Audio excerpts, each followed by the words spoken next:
Assalamualaikum warahmatullahi wabarakatuh.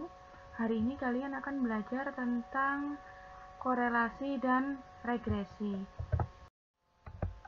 Ini adalah hal-hal yang perlu kalian pelajari hari ini.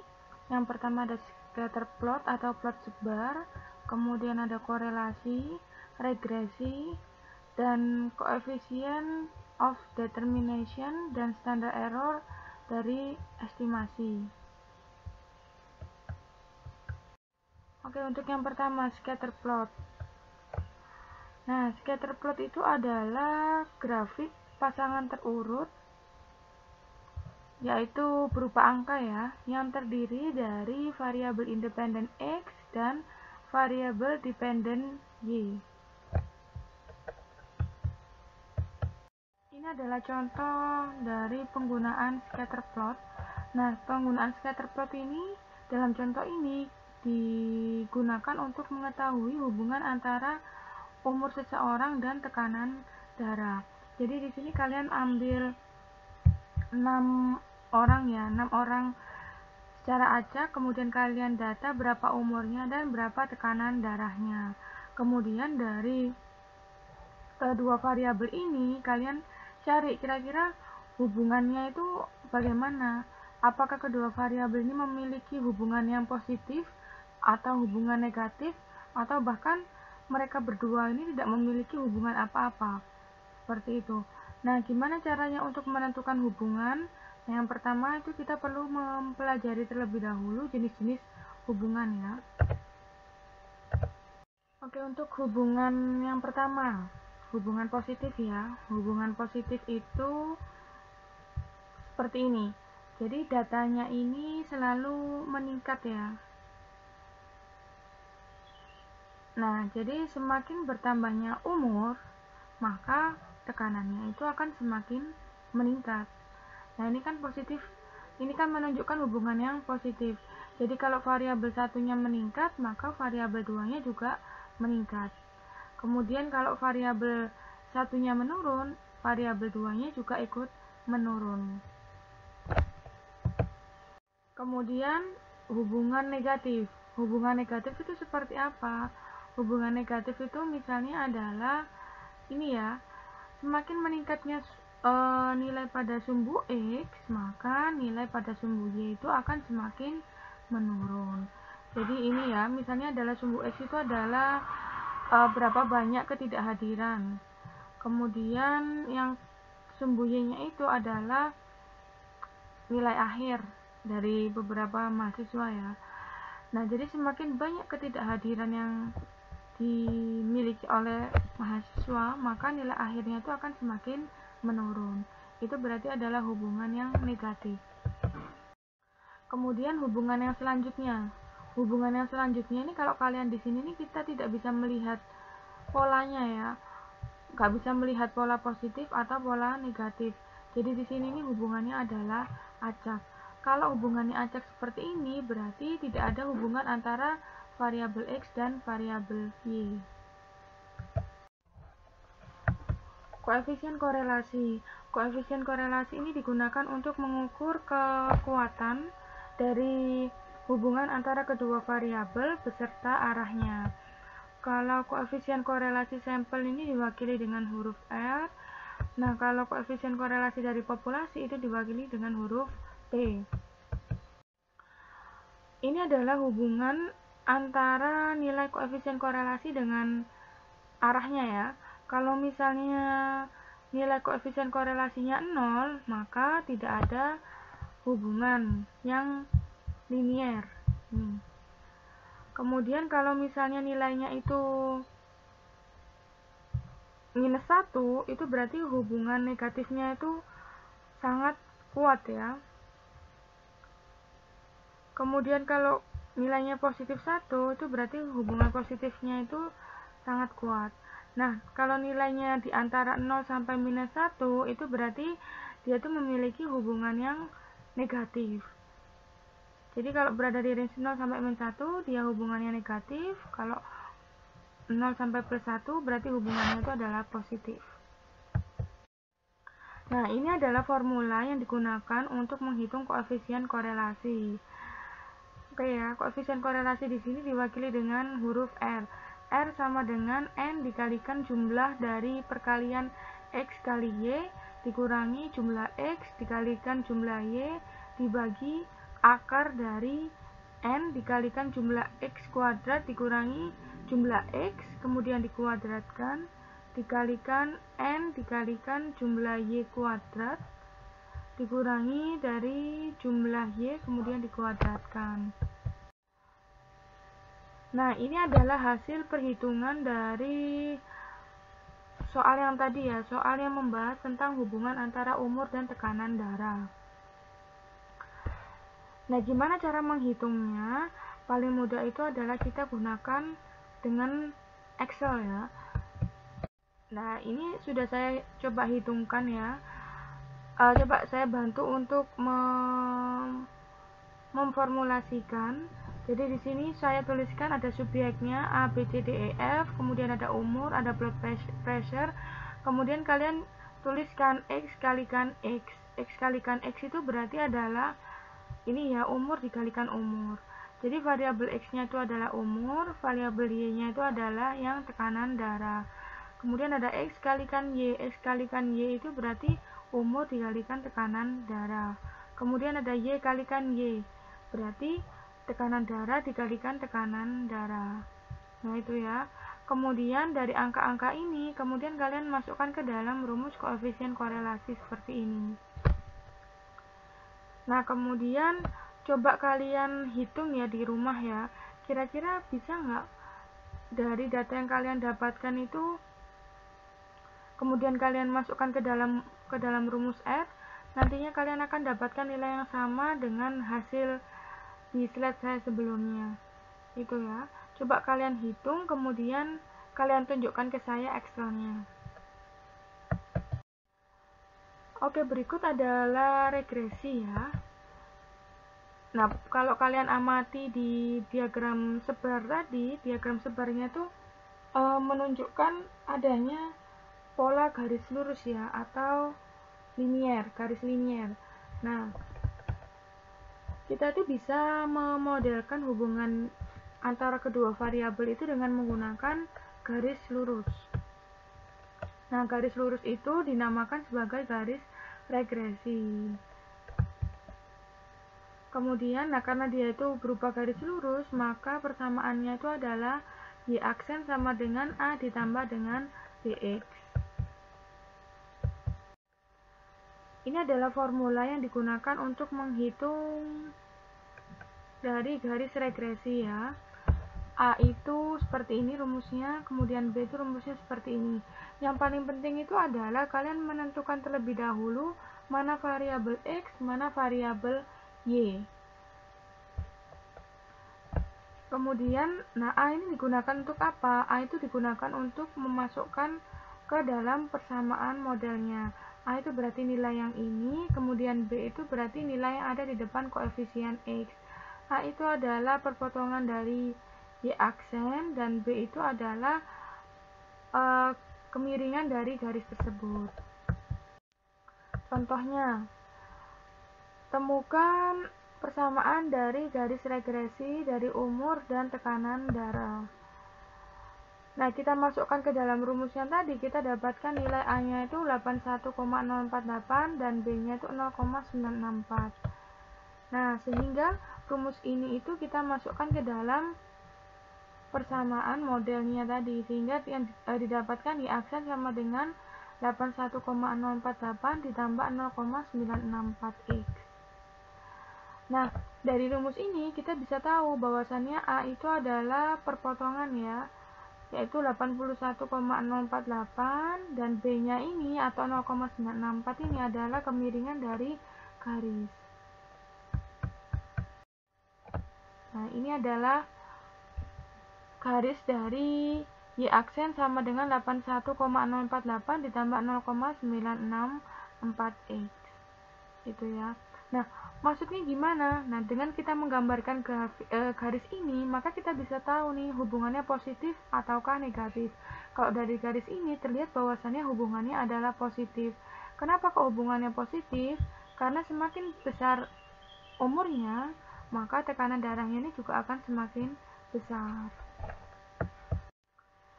Kemudian berikutnya ini ya, menggunakan garis regresi untuk memprediksi.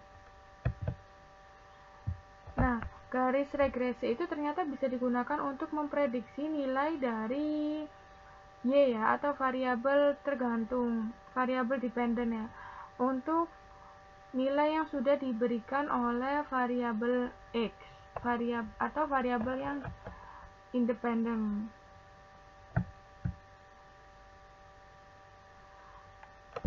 Jadi kita tuh di sini menggunakan nilai X untuk memprediksi nilai Y. Misalnya ini ya, gunakan persamaan garis regresi tadi untuk memprediksi tekanan darah dari seseorang yang memiliki umur 50 tahun. Oke, kita dapatkan tadi rumus persamaannya itu adalah seperti ini. Y aksen sama dengan 81 bla bla bla ditambah 0,96 dikalikan X. Karena kita tuh disuruh mencari berapa tekanan darah dari orang yang berumur 50 tahun ini, maka kita tinggal masukkan aja 50 ini ke nilai X. Sehingga kita dapatkan Y aksennya itu sama dengan 129,248 atau sekitar 129. Jadi tekanan darah dari seseorang yang berumur 50 tahun itu adalah 129. Nah, yang perlu kalian perhatikan di sini bahwasannya nilai 50 ini harus berada dalam range dari nilai X ya. Misalnya dari nilai X itu, dari penelitian kalian ambil datanya itu dari orang yang berumur 10 sampai orang yang berumur 60. Nah, karena nilai 50 ini masuk ke dalam range itu, maka nilai 50 ini bisa dihitung. Tapi kalau misalnya nilai 50 ini di luar dari data yang sudah kalian dapatkan, maka kemungkinan besar tuh nilai ini akan memiliki error ya, akan menghasilkan nilai yang kurang tepat. Koefisien determinasi dan standar error estimasi. Koefisien determinasi itu diwakili dengan huruf R kuadrat ya. Jadi angka ini itu digunakan untuk mengukur variasi dari variabel dependen yang sudah ditentukan dari garis regresi dan variabel independen. Nah, si R kuadrat ini merupakan kuadrat dari koefisien korelasi. Kalau koefisien non-determinasi itu berarti adalah 1 dikurangi dengan R kuadrat. Jadi kalau kalian punya R-nya itu 0,9, maka R kuadratnya itu adalah 0,81.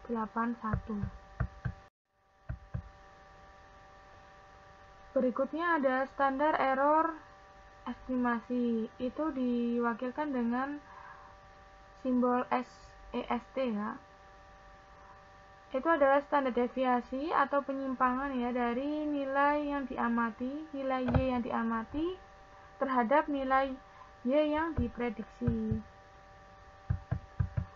Ini adalah formulasinya. Jadi SEST ini sama dengan akar penjumlahan dari nilai Y yang kita punya ya, berdasarkan dari eksperimen dikurangi dengan Y yang kita dapatkan dari penggunaan rumus atau estimasi dari garis regresi. Nah, pengurangan ini kemudian dikuadratkan dan dibagi dengan N dikurangi 2. Atau kita bisa menggunakan rumus yang lain. Jadi seperti ini, akar kemudian penjumlahan Y kuadrat dikurangi A dikalikan dengan penjumlahan Y dikurangi B dikalikan penjumlahan X kali Y dibagi dengan N dikurangi 2. Berikut ini adalah contoh dari penggunaan standar error estimasi ya. Misalnya kalian sedang meneliti hubungan antara umur dan biaya yang harus dikeluarkan dari sebuah mesin. Oke, jadi di sini ada data, ada 6 mesin ya, kemudian ada umur dan ada biaya yang dikeluarkan. Kemudian kalian cari dulu garis regresinya, kita dapatkan yaitu Y aksen sama dengan 55,57 ditambah 8,13X dan N-nya itu sama dengan 6. N ini berarti jumlah sampelnya. Kemudian Berarti kalian sudah tahu bahwasannya A-nya itu adalah 55,57 dan B-nya adalah 8,13. Dari beberapa nilai ini, kemudian kalian coba masukkan ke rumus yang SEST tadi ya, sehingga kalian dapatkan nilainya adalah 6,48. Oke, coba dari persamaan ini, dari data ini, coba kalian hitung dengan menggunakan Excel ya, untuk membuktikan nilai dari 6,48 ini. Apakah betul, ataukah ada yang perlu diperbaiki dari perhitungannya. Prediction interval. Nah, prediction interval ini atau interval dari sebuah prediksi itu berarti kita sedang mencari tahu interval dari nilai Y yang kita prediksi, dalam hal ini itu adalah Y aksen, berdasarkan nilai X. Nah, gimana cara kita untuk menghitung nilai interval dari sebuah prediksi ya? Kita bisa lakukan dengan menggunakan rumus seperti confidence interval. Jadi untuk nilai alfa atau alfa ini kan adalah error ya. Maka kita itu bisa membuat confidence 1 dikurangi tingkat kepercayaan atau tingkat kepercayaan ya, 1 dikurangi alfa dikalikan 100%. Jadi misalnya alfanya kita atau error yang pengen kita dapatkan itu 5%. Berarti confidence-nya itu adalah 1 dikurangi 5% yaitu 95%. Kemudian kalian masukkan di sini ya. Jadi prediction intervalnya itu adalah Y ini, kemudian nilai Y ini berada di antara nilai minimum dan nilai maksimum. Nah, ini adalah contoh dari penggunaan interval prediksi.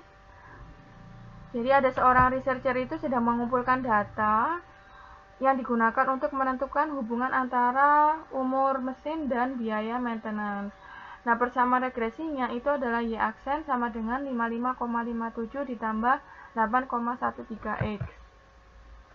Nah, kalian disuruh mencari interval prediksi sebesar 95% dari biaya maintenance sebuah mesin yang memiliki umur 3 tahun. Ini adalah datanya ya, ada data mesin, ada data umur, dan ada data biaya maintenance. Sama seperti contoh yang sebelumnya. Nah, step-stepnya bagaimana? Step-stepnya itu adalah kalian cari, untuk yang step pertama ya, kalian cari jumlah X, kemudian jumlah X kuadrat, dan perkalian antara nilai rata-rata dikalikan dengan X ya, dikalikan dengan jumlah X. Oke, setelah itu kalian tuliskan angka-angkanya ini berapa, kemudian hasilnya ya maksud saya. Kemudian step kedua tuh carilah Y aksen untuk X sama dengan 3. 3 ini apa? 3 ini adalah mesin yang kita amati, itu adalah mesin yang pengen kita prediksi itu adalah mesin yang berumur 3 tahun. Kemudian kita masukkan di rumus Y aksen, kita dapatkan nilainya 79,96. Kemudian step 3 carilah nilai SEST. SEST ini sesuai dengan cara yang ada di contoh sebelumnya ya. Tapi di sini perlu kalian buktikan dengan menggunakan Excel. Nah, setelah itu kalian itu cari nilai T-nya berdasarkan tabel distribusi T. Dengan alfanya itu adalah sebesar 5%. Berarti alfa per 2 adalah 0,25. Itu ya. 0,025. Itu ya. Kita dapatkan nilainya itu adalah 2,776 dengan DF-nya itu adalah 6 dikurangi 2. 6 itu apa? 6 itu adalah jumlah sampelnya tadi ada 6, kemudian 2 ini adalah ketentuannya. Karena sepasang tadi, maka dikurangi dengan 2 ya.